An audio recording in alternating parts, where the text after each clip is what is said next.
Welcome to the Think Governance podcast channel, where we unpack governance questions at a deeper level to directors that help boards become more effective and agile, ultimately leading to better business.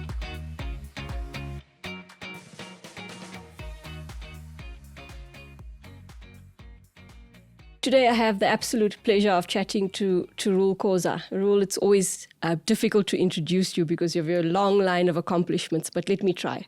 So Reuel is currently president of the IoDSA, a life member of the IoDSA, and holds the Chartered Director SA designation.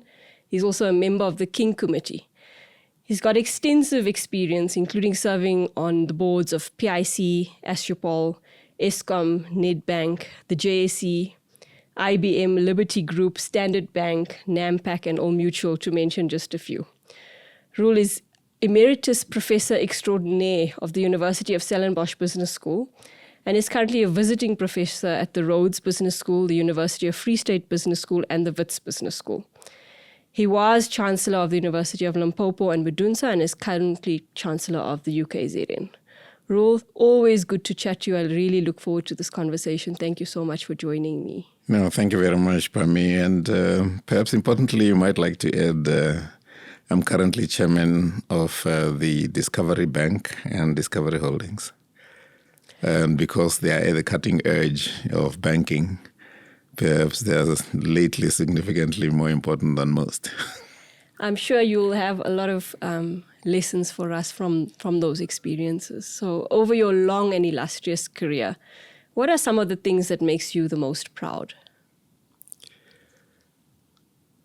The most important thing in terms of generating a measure of pride, but pride with humility, is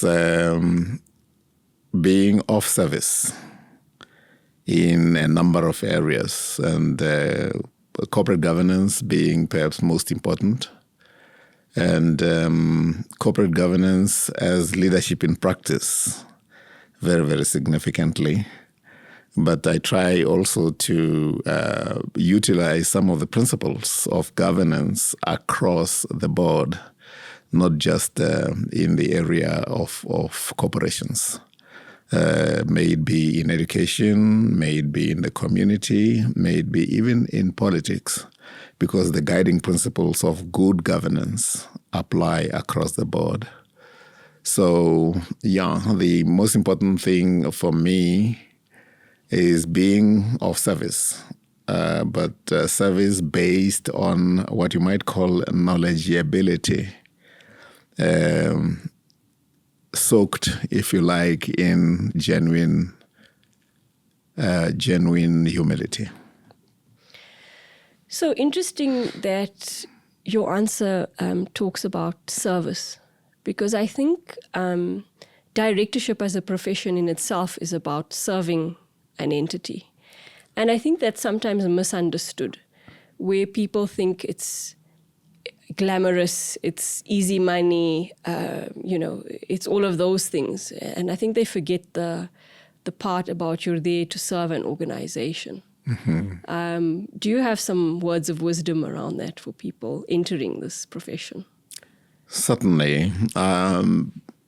Remuneration is very secondary where governance is concerned. I think if you do your governance well, the rewards will come in the wake of doing that. But first and foremost, if you're talking about the cardinal responsibility of governance, it's service.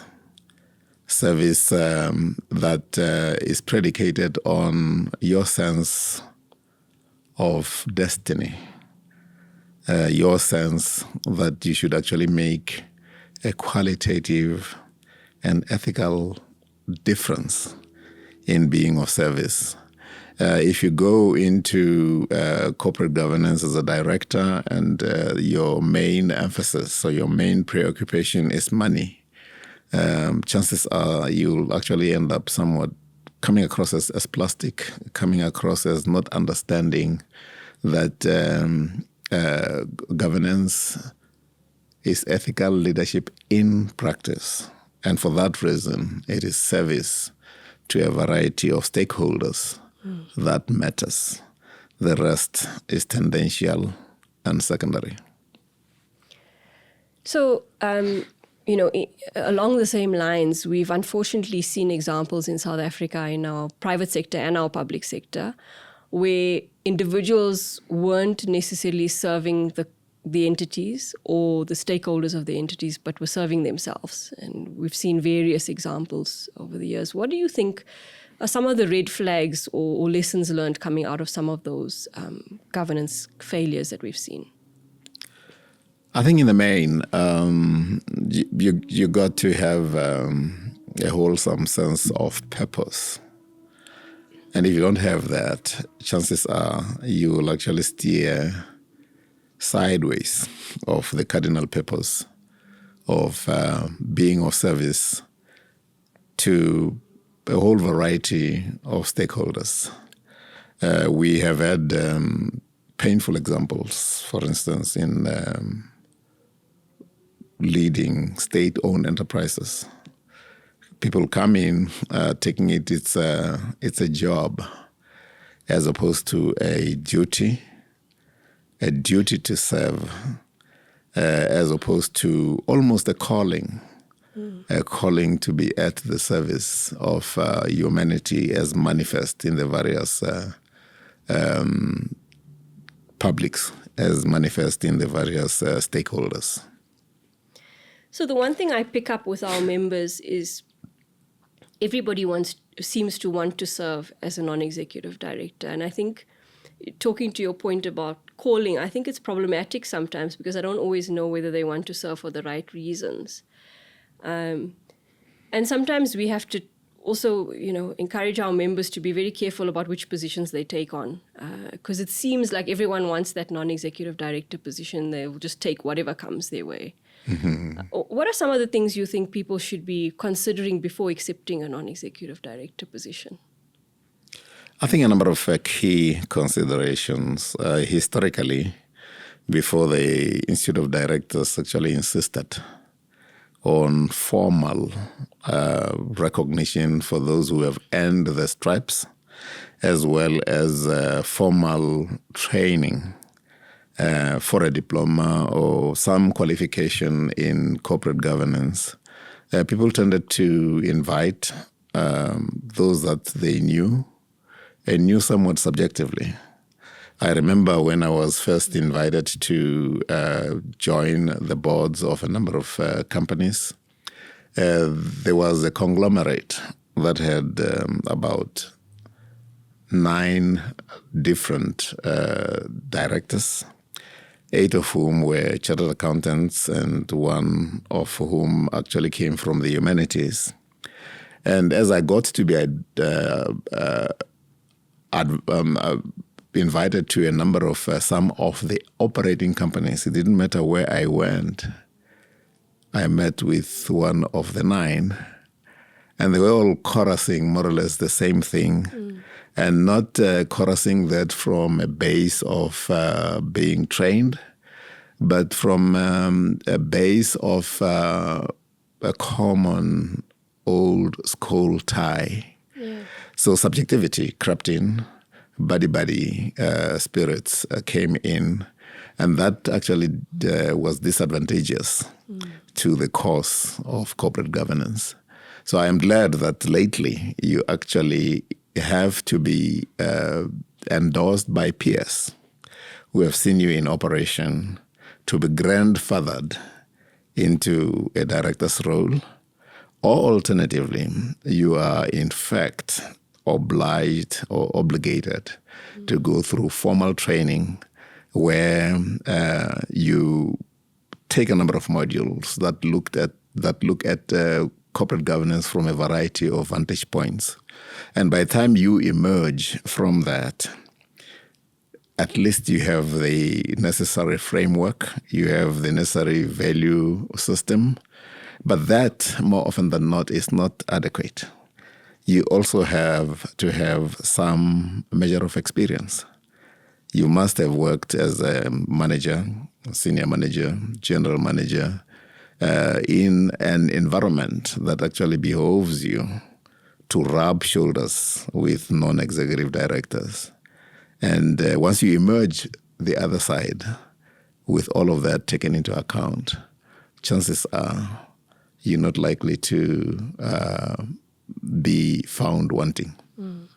So it's a long process, as you say. It's a journey of working your way up within your organization, getting the governance training, getting mentorship, coaching, all those things to ready yourself when the opportunity arises. Certainly.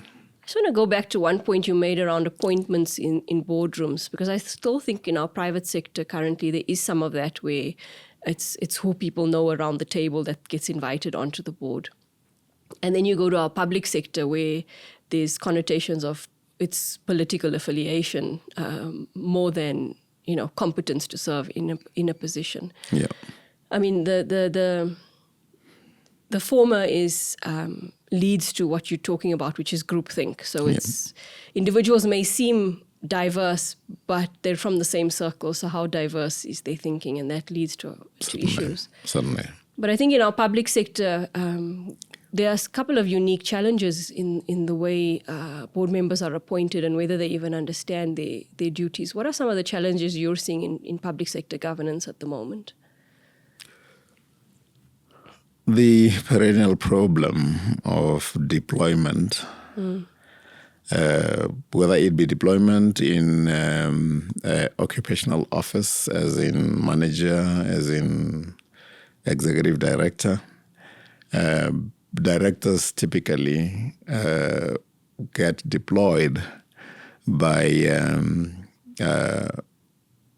a party in government, and that's the depth, the nadir of what not to do in corporate governance. Because more often than not, people get appointed because they know somebody, because they toy more effectively than others, because they are sort of praise singers of the people in power.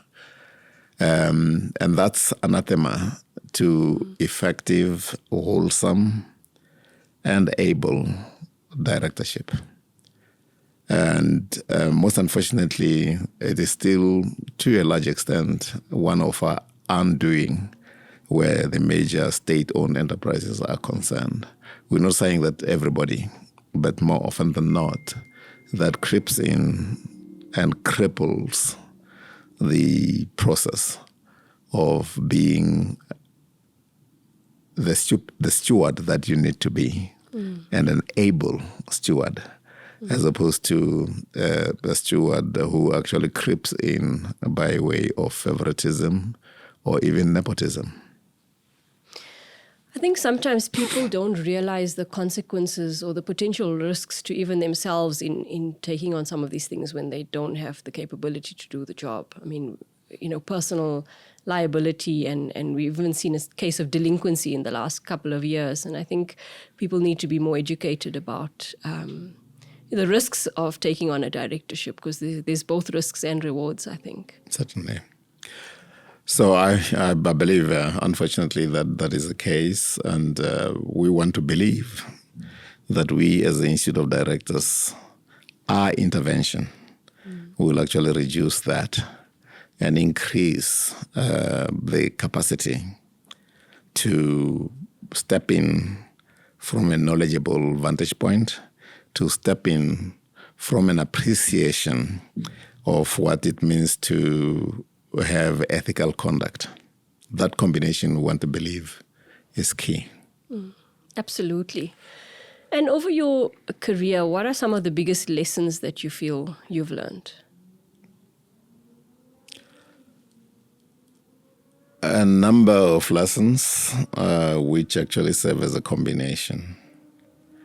The most important thing is ability,